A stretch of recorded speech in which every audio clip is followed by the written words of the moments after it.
Welcome to This Explainer. Today we're going to unpack the completely fascinating dynamics of how we, as human beings, interact with and manage our world's resources. We interact with our physical environment literally every single day, but we rarely stop to actually think about the underlying systems that turn raw nature into the modern world we live in. So let's dive into it. I want to kick things off by asking you a pretty fundamental question. Do you think resources are just sitting around out there waiting for us as free gifts? Honestly, it's a super common assumption that things like water, minerals, and forests are simply handed to us by the planet on a silver platter. While, spoiler alert, the blunt reality is that they're absolutely not. Human beings themselves are actually the essential driving component that transforms mere materials available in our environment into actual usable resources.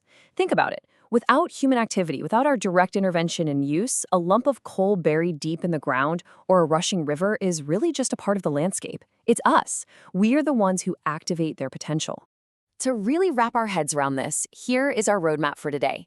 We'll cover what is a resource, classifying our resources, the crisis of exploitation, sustainable development, resource planning in India, and finally, conservation, needs versus greed. Let's jump right into part one. What is a resource? A material out there in our environment only becomes a true resource when it meets three very specific benchmarks. First, it has to be technologically accessible, meaning we actually need to have the tools and the know-how to extract or use it. Second, it has to be economically feasible. Basically, it shouldn't cost us more to get it than the value it actually provides. And third, it must be culturally acceptable to the society that's trying to use it. If it doesn't tick all three of those boxes, it's not truly a functioning resource. And there's a brilliantly interdependent relationship at play here. Picture a sort of dynamic triangle where human beings are right smack in the center. We are the active agents in all of this. We use technology to interact with our physical environment, nature, and at the very same time, we create human institutions to accelerate our economic development. It's this constant, dynamic, interactive loop. All right, moving on to part two, classifying our resources. If we look at the really broad divisions right at the top level, we can fundamentally split everything into two massive umbrellas. On one side, we have natural resources, things like continuous wind, flowing water, and biological forests. On the other side, we have human resources, which encompasses our physical structures and institutions, as well as the sheer quantity and quality of people themselves. But we can actually drill down even further into four specific categories to really understand what we're dealing with. First, we look at the origin. Is it living, biotic material, or non-living, abiotic? Then, we look at exhaustibility to see if a resource is renewable or non-renewable. Next, we assess its ownership, which is a big one. This ranges from a single individual all the way up to international domains. And finally, we look at the status of development, mapping out whether something is just a potential resource, a developed stock, or stored reserves. This framework totally gives us the complete picture. Which brings us to a much darker topic. Part three, the crisis of exploitation.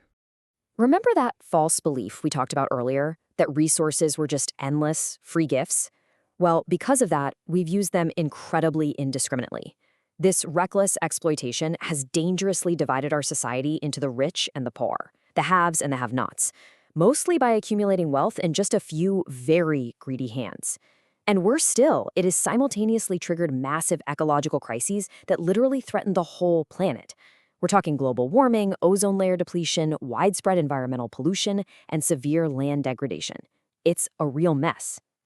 So, how do we fix this? Let's look at part four. What is sustainable development? With our planet's future legitimately in danger due to all that exploitation, we absolutely must adopt a new strategy. And that strategy is sustainable development. It's the golden rule for survival. It dictates that we have to progress and develop our economies today without damaging the environment. But crucially, and this is the key takeaway, we have to do it without stealing from tomorrow. We simply cannot compromise the needs of future generations just to satisfy our current crazy pace of consumption. Equitable distribution is essential. Now, this vital concept didn't just appear overnight. It evolved through some massive international milestones. It really began gaining systematic traction with the Club of Rome back in 1968. Then, in 1974, E.F. Schumacher published Small is Beautiful, which brought Gandhian philosophy roaring back into the spotlight. A huge breakthrough happened in 1987 when the Brundtland Commission report officially introduced the term sustainable development to the world. And all of this momentum finally culminated in the monumental Earth Summit in Rio de Janeiro, Brazil in 1992, solidifying it as an absolute global priority. Okay, part 5, resource planning in India. To truly understand how this global concept applies locally, let's take a look at the immense geographic diversity of India. You have to balance regions that might be incredibly rich in certain things, like specific minerals, but are completely entirely deficient in other vital resources, like clean water or essential infrastructure. This glaring imbalance makes careful, coordinated planning at the national, state, regional, and local levels an absolute necessity. It's not optional. And finally, part 6, conservation needs versus greed. At the philosophical core of all this conservation talk is a really striking, profound observation by Mahatma Gandhi. He stated that there is enough for everybody's need and not for anybody's greed.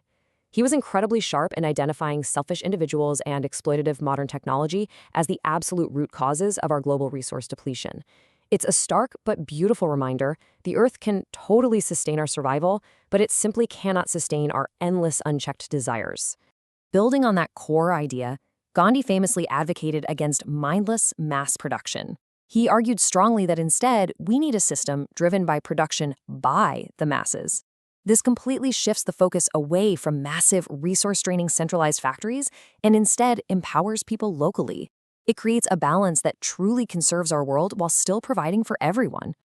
So, as we wrap up this explainer, I want to leave you with a provocative question to really make you ponder your own daily reliance on these finite resources. Imagine if the global oil supply gets completely exhausted one day, literally gone. How would that affect your lifestyle? How would you travel? How would your food be delivered? Thank you so much for joining me today. I really hope this helps you see the materials around you, not just as mundane things, but as essential, precious resources that we have to actively manage and protect. Catch you next time.